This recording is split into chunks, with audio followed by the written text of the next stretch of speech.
Late हो गया sir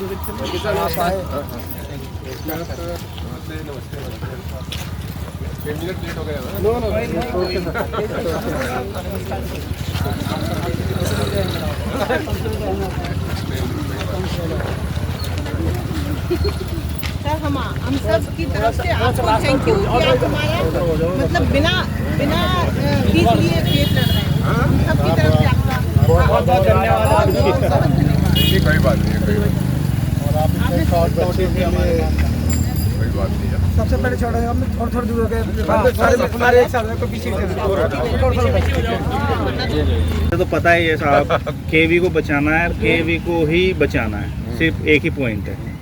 हमारे बालकन का जैसे तैसे दाखला दबायो हम और वादन से फीस दे रहे हैं। अब हमारे बालकन की जिंदगी खराब है जाएगी तो हम तो कई दिन के ही ना रहेंगे। हम बहुत दुखी हैं जाते कि ये स्कूल अगर जाए तो हमारे बालकन का भविष्य खराब है जाएगा और कितने ही बालक हैं सबका ही नुकसान होगा। हम चाहें कि यही एनटीपीसी हमारे बालकन के लिए सुरक्षित रहनी चाहिए जहाँ हमने दाखिल करे। बच्चे अगर यहाँ नहीं पढ़ेंगे तो अनपढ़ ही रह जाएंगे वो। सर एक बोल रहा तो प्लीज डिसिप्लिन का पालन नियम, सॉरी सर बोलना दीजिए। अब अगर ऐसे हम सरकारी में पढ़ाते तो हमारी भी जेब से पैसा जाए, हम पहले ही पढ़ा लेते। हम जो अपने बालकन का पेट काट कपट के एनटीपीसी में पढ़ाने को दाखिला दिलवाए और फीस दे रहे हैं और अखबार में अगर हमारे बालक निकाल के कहीं सरकारी में जाएं तो हमारे बालक बर्बाद हो जाए। सरकारी तो है ये सरकारी है पर इसमें फीस जाती है और ये सही इसका जो है का देख रेख इसकी सही है। वो मास्टर नहीं पढ़ाते, वो हमें तो सब ऐसा ही है। हम यहाँ चाहें साहब यही स्कूल पहले एक छोटा सा यही स्कूल हमारा रह जाए। बिल्कुल यही रहेगा, आप चिंता ना करें। एक छोटा सा है, सारी बहनें वकील साहब का स्वागत करना चाहती हैं, धन्यवाद करना चाहती हैं। आइए मैडम आइए, नमस्ते। आइए आ जाइए, इधर आ जाइए, सब लोग इधर आ जाइए, सब लोग इधर आ जाइए, सब लोग आगे आ जाइए, सब लोग आगे आ जाइए, सब लोग आगे आइए, आगे आइए, आगे आइए, आगे आइए, आगे आइए ना, आगे आइए, आप सब आगे आइए, सब आगे आइए, सब आगे आइए। आप सब लोगों का धन्यवाद है। आपका सब बहुत बहुत धन्यवाद। और इस मुद्दे पर आप अपनी आप जो शिक्षा को इतना महत्व देते हुए हमारा केस लड़ रहे हैं। सर एक क्वेश्चन है सबकी तरफ से। बोलिए बोलिए। उस दिन सर्वेंट उनके डीसीपी कुछ आए थे तो उन्होंने ये बोला कि जो केंद्रीय कर्मचारी के जो बच्चे हैं उनको तो ट्रांसफर कर दिया जाएगा केंद्रीय स्कूल में, बाकी जो नॉर्मल पेरेंट्स के बच्चे हैं उनको सिविल उनमें डाल दिया जाएगा। और स्कूल में तो उन सबको हम सबको ये लग रहा है कि अगर केंद्रीय कर्मचारी बच्चों को उसमें डाल दिया जाएगा, नॉर्मल बच्चों को इधर उधर डाल तो स्कूल खत्म कर दिया जाएगा। लेकिन ये कोई नहीं चाहता कि ये स्कूल खत्म हो, ये चलता रहे, चाहे वो KVS में चले या PM श्री योजना में चले, लेकिन स्कूल ये चलता रहे, यहीं पर रहे। सर हमारी सबकी यही मांग है, KVS चाहिए, KVS चाहिए। एक समय तीसरा ऑप्शन और लाभ योजित के लिए स्कूल को एस्टेब्लिश किया और जबकि अब जब केवी चूँकि टीचर इस्टेब्लिशमेंट का पूरा पोजीशन देखता है तो पूरा जब केंद्रीय विद्यालय का होल्ड है और टीचर से लेकर के बच्चों के रिक्रूटमेंट का जो रूल है वो ऑल ओवर केंद्रीय विद्यालय का प्रोसीजर फॉलो करता है, ठीक है। तो क्या वो लाभ लेट होने के बाद खत्म हो सकता है? हम रिजल्ट की बात भी देखते हैं तो सर केंद्रीय विद्यालय का इस स्कूल का रिजल्ट जो है वो 3 वर्षों में 100% रहा है, एक ईयर में 99 रहा है। दिल्ली स्कूल की उसी रिजल्ट की बात करते हैं तो 86, 89, 92 रहा है।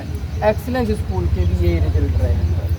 तो अब चूँकि केंद्रीय विद्यालय है, सेंट्रल गवर्नमेंट की पॉलिसीज़ के अंडर में पूरा रिक्रूटमेंट प्रोसेस भी वही करता है, ट्रांसफ़र पॉलिसीज़ हैं, ठीक है। टीचर जो है ट्रांसफ़र पॉलिसीज़ में इसलिए जाते हैं क्योंकि वो अलग अलग क्षेत्रों के बच्चों से मिलते हैं, अलग अलग कम्युनिटीज़ का मिक्स होते हैं, उनके अनुभव बढ़ाने के ज़्यादा बढ़ते हैं और आधार पे वो ना तो कोचिंग लेते हैं ना ही वो अलग करिकुलम एक्टिविटी करते हैं क्योंकि पूरा फोकस जो होता है वो टीचर से बच्चों की क्वालिटी ऑफ एजुकेशन के लिए है।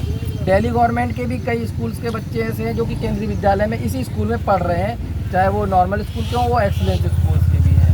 तो उसका भी एक रीज़न है कि क्यों वो बच्चे केंद्रीय विद्यालय के बैनर के नीचे पढ़ा रहे हैं अपने। तो और कोई बोलिए। बच्चे फर्स्ट से अब तक पढ़ते चले आ रहे हैं, अब 12th में आ गए। अब जब उनको मार्कशीट केवी की नाम पे गवर्नमेंट से की मिलेगी, आप बताइए उनको कितना इफेक्ट पड़ रहा है। मतलब इतनी डिस्टर्बेंस होगी कि बोर्ड का एग्जाम आ रहे हैं, वैसे ही डिस्टर्ब हो गए कि स्कूल जा रहा है बच्चे पर पढ़ाई में तब दिल नहीं लगा।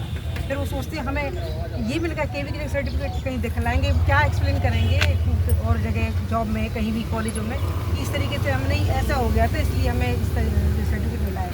केवी का नहीं मिला, पढ़े हैं केवी में, डबल ट्रिपल फीस दी है, हर तरीके की। अभी तक कोई भेदभाव नहीं बच्चों में, सबने जैसे प्राइवेट वाले हो गवर्नमेंट सबने फीस बराबर दी है।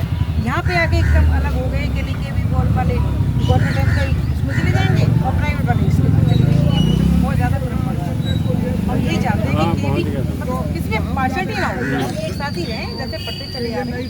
अब क्योंकि सर इस पूरे एरिया में एक ये स्कूल है, एक इस केंद्रीय विद्यालय को परमानेंट स्टेटस प्रदान किया जाए, चाहे वो सिविल केवी में रहे या PM श्री केंद्रीय विद्यालय में उसको स्पेशल फंड्स या जो भी चीज़ें हैं फैकल्टी में उसमें लिया जाए, बट एक परमानेंट स्टेटस को। और भी कोई बोलना चाहता है? लास्ट 15 दिन पहले ही इन्होंने एडमिशन लिए फर्स्ट क्लास सेकंड क्लास, तो लास्ट 15 दिन पहले अगर ये सब चल रहा था तो करना चाहिए था उनके साथ, एक तरह से नाइंसाफी हुई। सर और भी तो केंद्रीय विद्यालय है, और क्यों नहीं केंद्रीय विद्यालय बंद हो रहे हैं, और भी तो बंद कर देना चाहिए ना। सर इस तरह की बातों से सुनने से पेरेंट्स को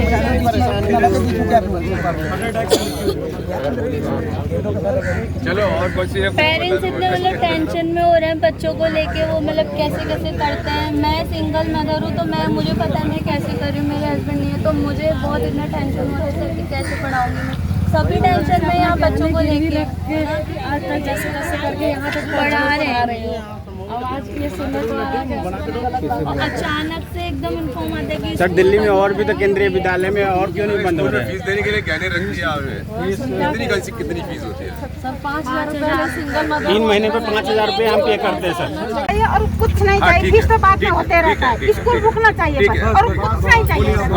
आपकी बात समझ में आ गई, बताइए। एक चीज़ और भी है, इस केवी के मुकाबले जो दूसरे केवी है ना उसमें और इसमें फीस में भी डिफरेंस है। ये डेवलपमेंट चार्ज भी लेते 1500 रुपये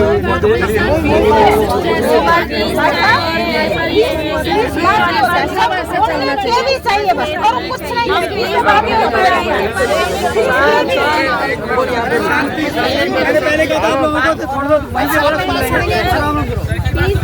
सबने बोल लिया है कि एक आदमी नहीं कहती, सबने सुन लिया। नहीं बात अपनी अपनी बताओ, ठीक है ना? ऐसे थोड़ा आगे बताओ, थोड़ा पीछे हो गया, वैसे ही चलता है। मैडम इधर आओ, आगे आगे। आप जहाँ बोलेंगे हम वहीं पर ही जाएंगे, लेकिन हमको केवी चाहिए क्योंकि आप देखें यहाँ पर 4-5 नहीं 8 स्कूल है, मे भी यहाँ से लेके 3 किलो 5 किलोमीटर में 8 स्कूल MCD का है। हमें नहीं चाहिए, हमने बहुत मुश्किलों से दोनों बच्चों को पढ़ाया। हमारी बेटा 10th क्लास में, उसे सर्टिफिकेट मिला है केवी का, अब वो 12th में MCD का मिलेगा, क्या वैल्यू है? इतना इंटरव्यू में आप भी नहीं बात करेंगे किसी से, और वो बच्चा भी क्या बोलेगा, होपलेस हो जाएगा वो। चलिए आप कुछ कह रहे हैं मैडम, आप कुछ कह रहे हैं? ये हमारा जैसे ही बहुत लोग हैं। हम भी कितनी दूर दूर से आते हैं, भाग दौड़ के बच्चे को स्कूल भेजना है।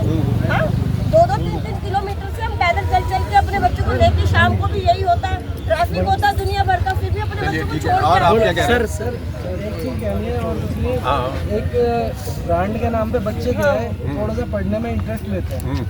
जिस तरीके से इसका मतलब मैं आपका धन्यवाद करना चाहूँगा कि आप 5-7 साल से स्कूल को बचा के रखे। हमारी पेरेंट्स की तरफ से आपको वही बच्चे को अगर हम गवर्नमेंट में डालने की कहते हैं ना, तो बच्चा ऑटोमेटिकली उसका मतलब पढ़ने का मन ही खत्म हो जाता है, उसका माइंड चेंज हो जाता है। जो यहाँ पे इन्वायरमेंट मिल रहा है ना सर, वो उन्हें अलग मिलेगा नहीं। बस मेंटली डिस्टर्ब कर जाता है बच्चा, बहुत मेंटली डिस्टर्ब होता है। सर हमारे हाथ जोड़ के आपसे यही रिक्वेस्ट है, हमारा केवी आपके हाथ में। सर हमारे बच्चे भी सर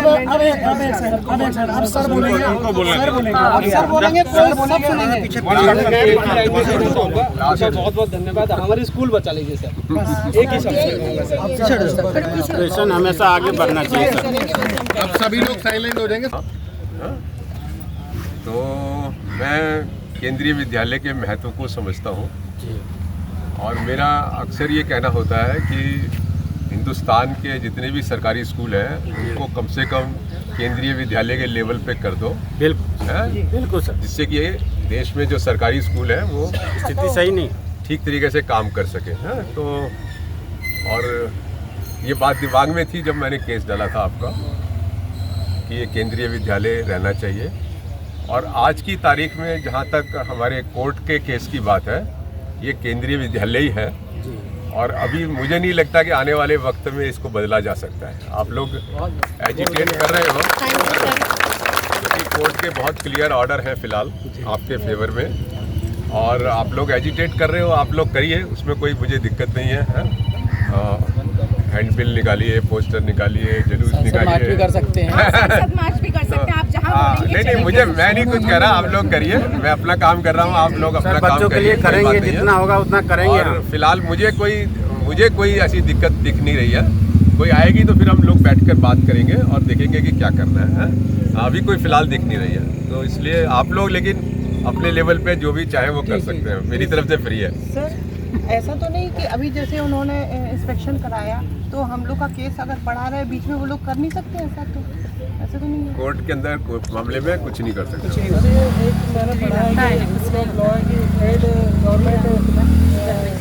इनको अंडरटेकिंग ले सकती है। अब लॉ तो मत डिस्कस करो यार,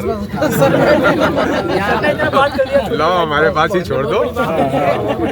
टेंशन की जरूरत नहीं है, कोई घबराए ना, कोई पैनिक ना। बिल्कुल नहीं घबराएंगे सर, बिल्कुल नहीं घबराएंगे, सरकार से लड़ेंगे। सर आपका साथ रहेगा तो हमारे बच्चे का भविष्य बना हमें कब क्या करना है वो एसोसिएशन ग्रुप बनी हुई है। आप करना चाहते हैं आप हमें सजेशन दीजिए कि हम और आगे क्या कर सकते हैं यहाँ पर। यही जो आप लोग अपना कर रहे हो, करते रहो। टीचर्स ने बताया कि 3 महीने से उनको सर मैं इस बारे में थोड़ा सा इंटरप्ट करना चाहूँगा। कहाँ है टीचर? आप लोग हैं कोई टीचर? नहीं सर, टीचर को बोलो मुझे लिख के दे। सर बिल्कुल सर, टीचर्स को जो लास्ट में किसी दे वो केबीसी से डायरेक्टली आई है। 3 महीने नहीं, अब केबीसी डायरेक्टली